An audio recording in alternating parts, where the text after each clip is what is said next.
stick it on this side of the BackBliss handle, the one that's curving inwards, not the other side.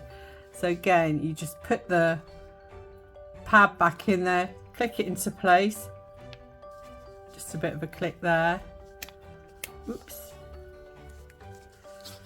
and stick that one through there and click that into place. And as you can see, the lugs are above the little nobules here.